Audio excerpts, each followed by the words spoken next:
Hola compañeros, espero todos se encuentren muy bien. Yo soy el estudiante de Ingeniería Industrial Brian Andrés González Galvis y yo les voy a hablar acerca de los derechos de los grupos poblacionales, en específico de un derecho que es el derecho a los grupos poblacionales vulnerables o a las poblaciones vulnerables, y voy a hablar acerca de los derechos sociales, que son los derechos para la seguridad social, la salud y el trabajo. En específico les voy a hablar solo de la seguridad social y la salud porque el trabajo lo va a tocar mi compañera Manuela en el video de ella. Empezando, tenemos que en la Constitución Política de 1991, el artículo 45 habla acerca de los derechos de los adolescentes. El artículo 46 habla acerca de los derechos de los adultos mayores y el artículo 47 habla acerca de los derechos de las poblaciones con discapacidad. Estos artículos se enfocan en la protección de los derechos de estas personas para que no sean indiscriminadas y para que tengan una vida o un desarrollo pleno en sociedad. En el primer punto tenemos que los derechos de los adolescentes, un adolescente es comprendido entre los 12 y los 18 años de edad. Después de los 18 años de edad ya se entiende que la persona ya es adulta mayor y está en capacidad de un pleno desarrollo en sociedad, en los campos de política, en los campos civil, penal y laboral. O sea, se puede desarrollar fácilmente en esa sociedad si es una persona que está con su capacidad completa, motora, visual, está en estado de salud bien. Si obviamente la persona no es mayor de edad, debe todavía de contar con el permiso de sus padres para casarse o para trabajar o para salir del país. El adolescente tiene derecho a la protección, a la información integral y a la participación sectorial, o sea, en las entidades públicas y privadas del país o de la sociedad. En Colombia, para el año 2000, aproximadamente 1.400.000 adolescentes están en situación de explotación laboral o de violencia laboral. También en Colombia se evidencia que los adolescentes tienen una gran sociedad con lo que ya venimos viendo desde hace muchos años, que es la drogadicción, el alcoholismo, la violación. Todos son factores de sociedad que tenemos que cambiar. Bueno, hablando ya en el adulto mayor, tenemos que es una persona que ha llegado a una edad en la que su capacidad para trabajar o para desarrollarse en sociedad ha bajado, ya que ya no se encuentran en su juventud, o sea, ya han pasado mucho tiempo, ya la persona está malgastada, ¿cierto? Entonces, en Colombia los hombres se pensionan a los 62 años y las mujeres a los 57 años. En los casos de que cumplen 65 años y todavía siguen en vida laboral, ya se hace un retiro forzoso de un cargo público, y también a los 65 años tienen el principio de la excarcelación penal en la excarcelación en materia penal.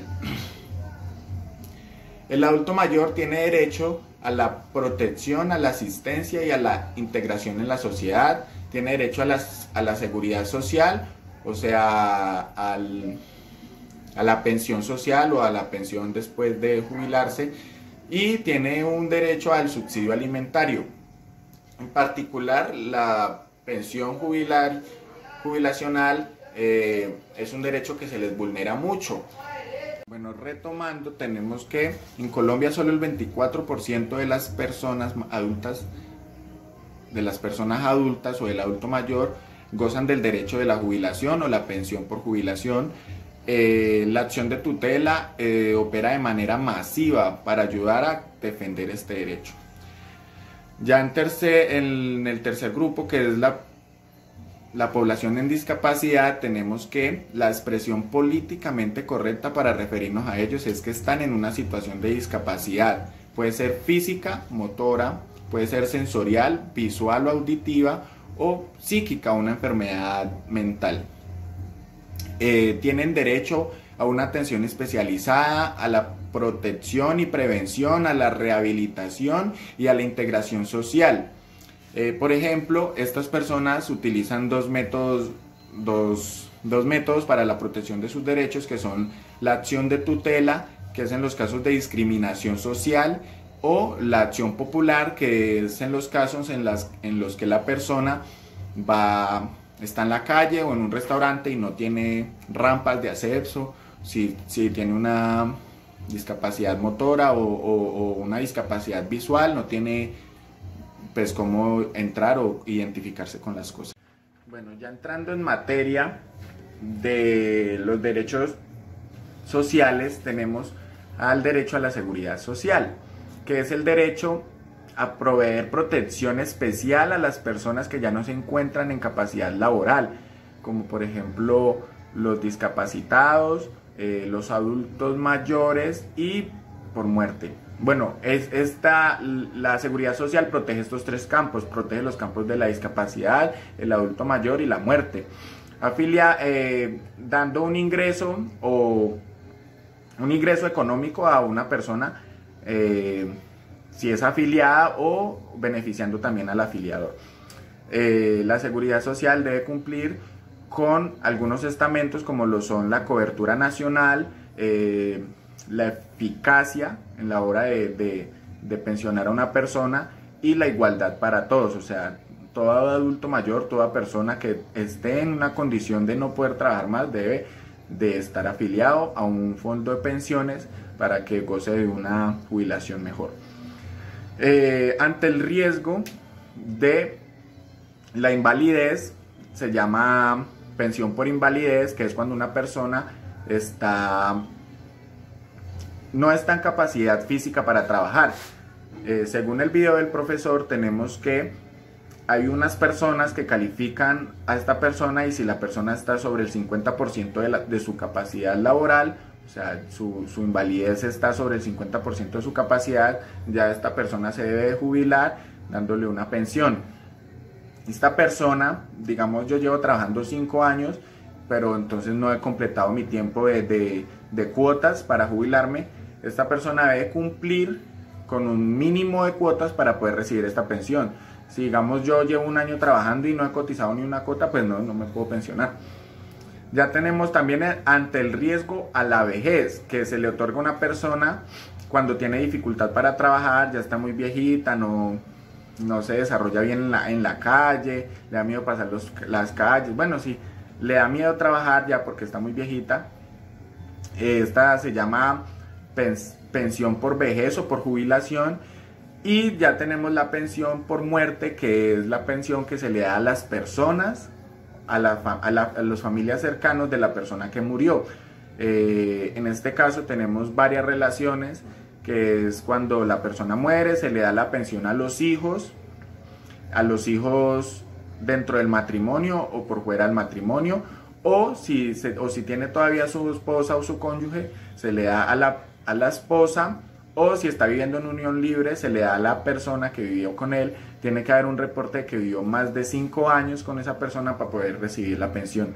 O si digamos, un ejemplo que el profesor nos puso en el video era que si digamos la persona que murió se casó por allá joven cuando tenía 20 años y se separó y se fue a vivir con otra mujer, pero nunca disolvió su matrimonio, entonces pues ya el día que esa persona llegue a faltar, la pensión se le repartirá entre los dos. Hablando ya desde el punto de vista económico, es como una recaudación de fondos. La persona tiene que dar una cuota, una mesada mensual para poder, eso es como un ahorro para su vejez. Entonces la persona va ahorrando, tiene que completar una cantidad mínima de cuotas y ahí ya se deriva su salario pensional, como pues decirlo de una manera. Históricamente la historia nos muestra 2 modelos, que es el alemán Bismarck, que era el de los patronos y los trabajadores. Solo las personas que trabajaban o que eran contratadores de personal tenían derecho a pensionarse. Y en el modelo inglés es el de Beveridge, no sé si lo dije bien, que es en el cual todas las personas de la sociedad debían aportar al beneficio de la pensión. Ya no solo eran trabajadores y empleadores, sino que ya era toda la sociedad la que debía aportar a un fondo de pensiones para poder gozar de su pensión por vejez, por invalidez o por muerte. En Colombia se creó en 1946 la Caja Nacional de Previsión Social, Cajanal, sí, que era de la administración para los sectores de la seguridad social, en los que se desarrollaban solo los trabajadores y los empleadores. Las demás personas pues no tenían derecho todavía a este. En el denominado régimen de prima media que nos presta esta definición, tenemos que el servicio público de la pensión es que la seguridad social es un servicio público, o sea que no se puede suspender por ningún motivo, ningún carácter, es de carácter obligatorio bajo la protección y control del Estado. La seguridad social se rige por los principios de la eficiencia, la universalidad y la solidaridad. Sin embargo, tenemos en el caso de Colombia que es un principio que no llega a toda la población. Es un principio que está vulnerado por la corrupción y que debemos de seguir luchando por él. El sistema pensional como tal se generó cuando se expidió entonces la Ley 100 de 1993. En este se crea el Fondo de Pensiones Públicos, que establece un régimen de transición que respeta los derechos adquiridos, conserva los regímenes especiales y garantiza el pago de la pensión mensual. Esto es una forma paralela de los fondos solidarios y a la oferta pública constituida por el Instituto de la Seguridad Social. Ya tenemos que este régimen se transforma cuando se integra la Ley 100, o bueno, se cambia la Ley 100, que establece también dos modalidades, que es, en primer lugar, el régimen de prima media de prestación definida.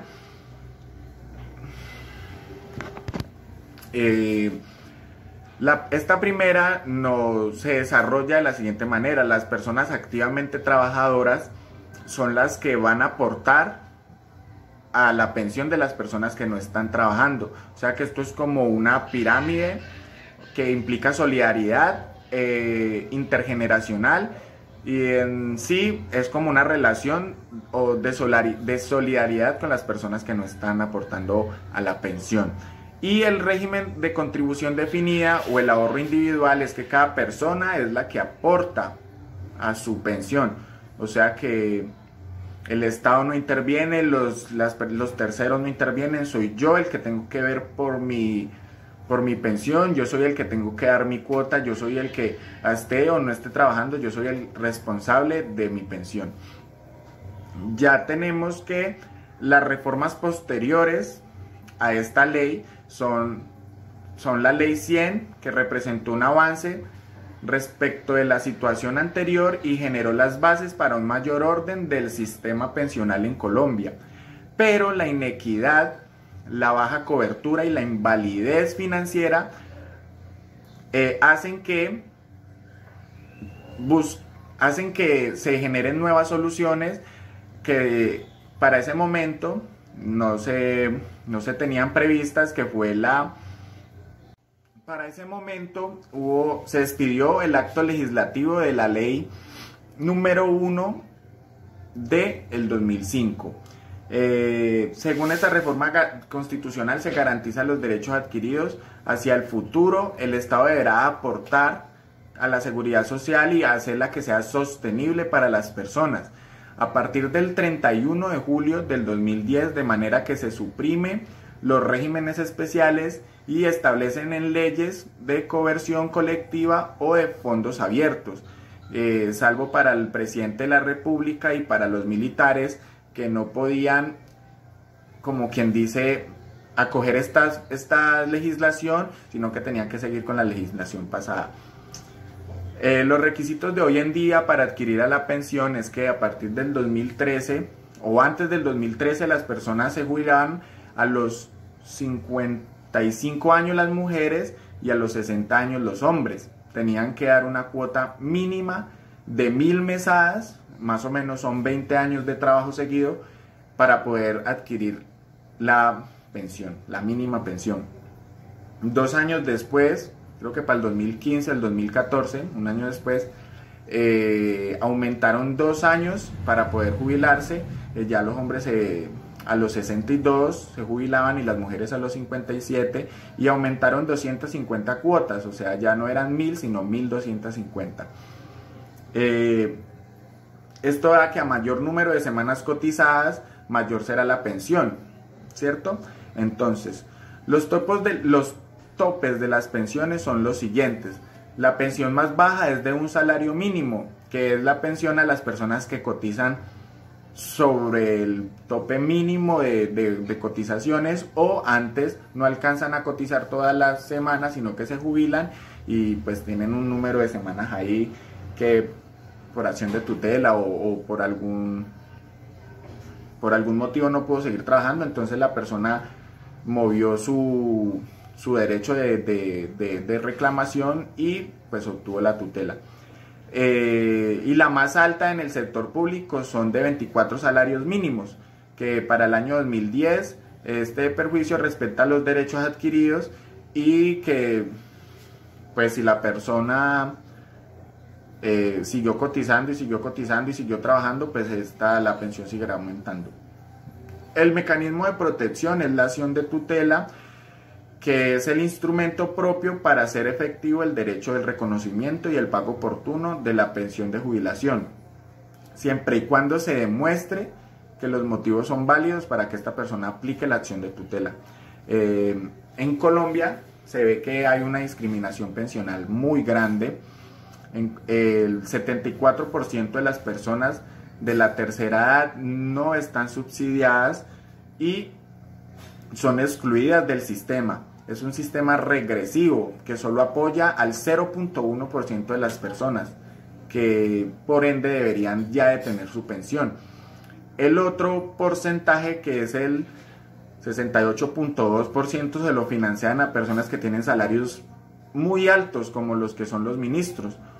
Por ejemplo, un excongresista recibe 34 salarios mínimos de pensión, y la sociedad o el Estado le sigue aportando a él para que su pensión sea más alta, mientras que a los pobres nos dejan más pobres y los ricos se hacen más ricos. El problema de Colombia, la relación de las pensiones acá en Colombia es de 1 a 34, mientras que por ejemplo en Alemania solo es de 1 a 7. Luego el sistema es altamente excluyente, o sea que excluye a cualquiera que no tenga los métodos para hacer valer su derecho. Las normas internacionales están consagradas en la Declaración Universal de los Derechos Humanos, en el Pacto Internacional de Derechos Sociales, Económicos y Culturales y en la Constitución Política de Colombia de 1991. Hasta aquí son los derechos de la Caja Social. Hasta aquí los derechos en materia de seguridad social. Ahora vamos a hablar acerca de los derechos de la salud en Colombia. Bueno, el artículo 49 es el que desarrolla este derecho para la Constitución, ya que es un artículo que se encuentra estrechamente relacionado con el derecho a la vida, ya que gozar de buena salud implica tener todos los estamentos físicos posibles y asimismo psíquicos, o sea que no esté enfermo ni mentalmente ni físicamente. La salud debe prevenir enfermedades, así como subsanar y auxiliar a las personas que lo necesiten. También entra en este derecho algo sobre la seguridad o sobre la salud del manejo higiénico de las aguas residuales y las basuras, los residuos, que eso ya lo maneja la empresa de aseo, así como la reducción de la contaminación y la propagación de enfermedades. Históricamente, antes de la ley 100, los usuarios le pagaban directamente al médico, y entonces esto hacía que una relación entre médico y paciente se generara. Esto hacía que los médicos ganaran más, y para ese tiempo pues las entidades no habían entidades prestadoras del servicio. Con la reforma que introdujo la ley 100, se crean las empresas prestadoras del servicio de salud, o sea, las EPS, con las cuales se celebra un contrato entre el paciente y la empresa. Ya no es entre el paciente y el médico, sino entre el paciente y la empresa, y esto hace que los médicos para ese entonces tengan una baja muy importante en el negocio sobre sus ganancias. Bueno, la salud viene de dos naturalezas: tras de que es un derecho, es un servicio público y al mismo tiempo es un deber. Bueno, el acceso a la atención, la promoción para prevenir enfermedades, la protección entre los riesgos y la recuperación de la salud en caso de enfermedad son los derechos que las personas tienen ante el gobierno. El gobierno debe proteger y preservar estos derechos y hacer que se cumplan.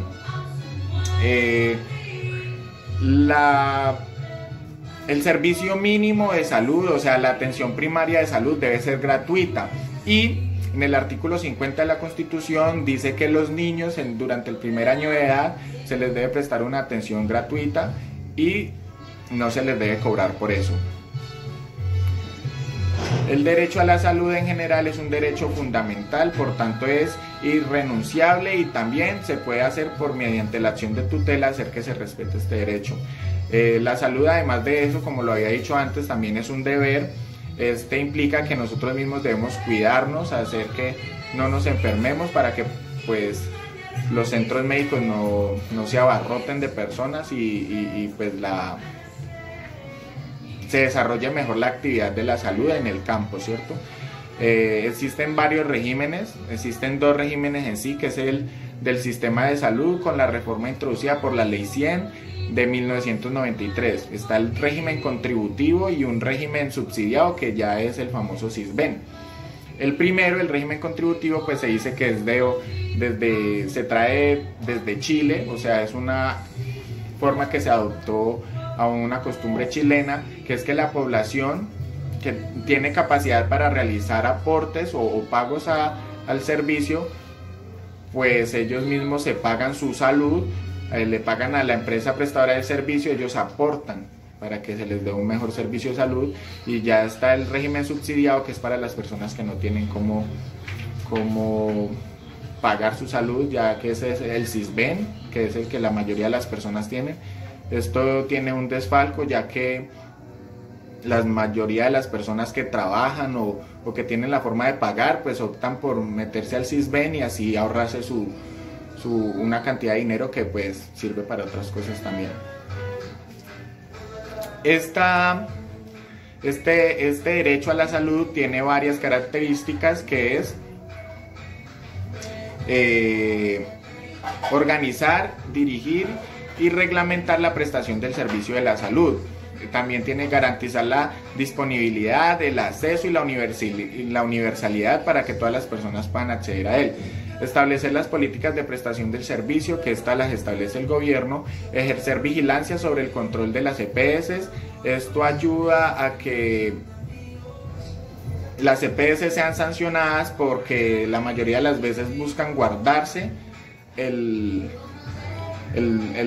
resultado de la relación del contrato entre el paciente y la empresa. Entonces pues no todo el presupuesto es llevado a la salud, sino que se utilizan otras cosas. Entonces pues ahí ya uno puede vigilar a la empresa.